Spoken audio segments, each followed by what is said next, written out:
The White House bunker: what happens during a national emergency? The White House is one of the most recognizable buildings in the world, a symbol of American democracy and power. But beneath this historic structure lies a hidden world, a network of secret bunkers designed to protect the president and top officials during a national crisis. What happens when disaster strikes? Where does the president go?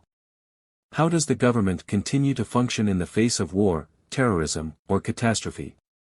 In this deep dive, we'll explore the secretive world of the White House bunker. From its Cold War origins to its role in modern defense strategies, we'll uncover the hidden history, classified operations, and real-world emergency scenarios that have put this underground fortress to the test. Stay with us as we reveal what really happens when the White House goes into lockdown. Dramatic historical storytelling. The early days of White House security. In the early days of the United States, the idea of a secure underground bunker wasn't a priority. Wars were fought on battlefields, not in the skies or across continents. The White House itself was burned down by the British in 1814 during the War of 1812, but even then, the idea of an underground fortress was unheard of. World War II and the first White House bunker. Everything changed in the 20th century. During World War II, the threat of aerial bombings from Germany or Japan forced the U.S. government to rethink security. President Franklin D. Roosevelt authorized the construction of the first known White House bunker beneath the East Wing. This bunker was relatively simple, designed to withstand conventional bombing raids. It provided a protected space for the president and staff in case of an emergency. The Cold War and the birth of modern bunkers. The Cold War dramatically escalated the need for a more advanced system. The threat of nuclear war made the original bunker obsolete. The Cuban Missile Crisis, 1962, a moment that brought the world to the brink of nuclear war. The White House needed a hardened, nuclear-resistant bunker. The continuity of government plan. The government began constructing multiple secure locations to protect leadership in case of a Soviet attack. During this period, the White House bunker was expanded, and new sites were built in secret locations across the country. Descriptive, immersive narration. The Presidential Emergency Operations Center, POC. The most well-known White House bunker is the Presidential Emergency Operations Center, PEOC, located deep beneath the East Wing. It was upgraded during the Cold War to withstand nuclear attacks. It's equipped with reinforced steel and concrete walls, making it nearly impervious to outside threats. It contains advanced communication systems, military briefings rooms, and supplies for long-term survival. What's inside? Imagine walking into the POC. Here's what you'd see. Briefing rooms, where military and intelligence officials coordinate responses. Communication hubs, secure lines to NORAD, the Pentagon, and allied forces. Survival facilities, food, medical supplies, and oxygen filtration systems. Security systems, biometric access, surveillance, and defense mechanisms. Secret tunnels and escape routes. Rumors persist about tunnels connecting the White House to other secure locations. Some reports suggest a tunnel leading to the Treasury building. A possible underground connection to Mount Weather, a top-secret government bunker in Virginia. Step-by-step breakdown of emergency protocols. When a crisis hits, the White House follows strict procedures. Here's how it works. Step 1, Immediate threat detection.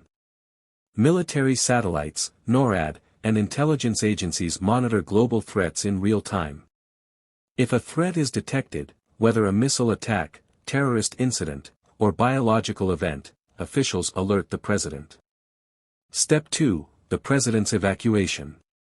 Secret Service agents move the president to the POC or an alternate secure location.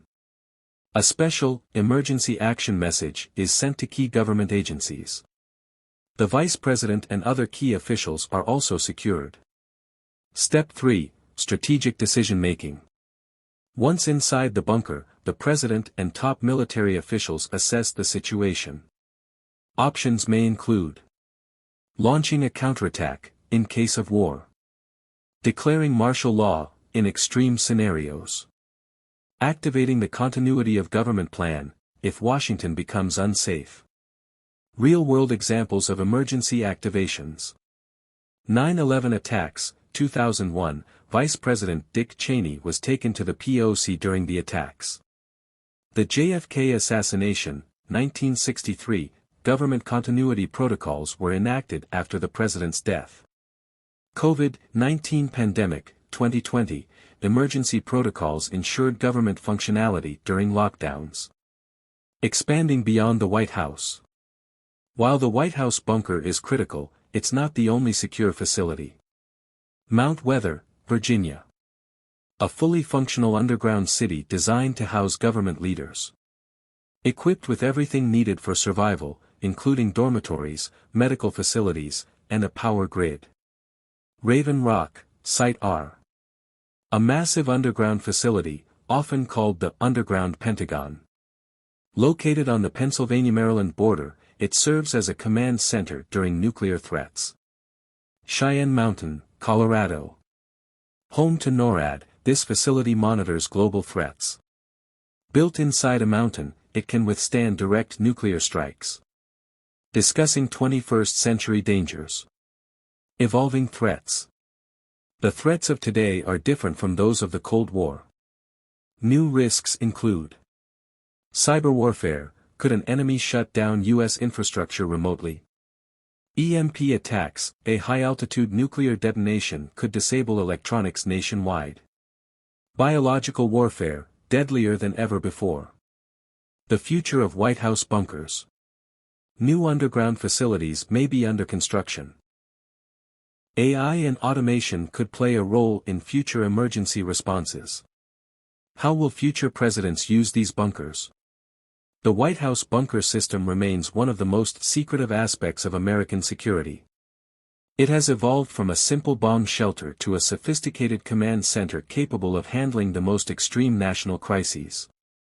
While much of its details remain classified, one thing is certain: in the event of a national emergency, these bunkers will be the nerve center of the United States government. What do you think? Are these facilities enough to protect the nation's leadership? Let us know in the comments below.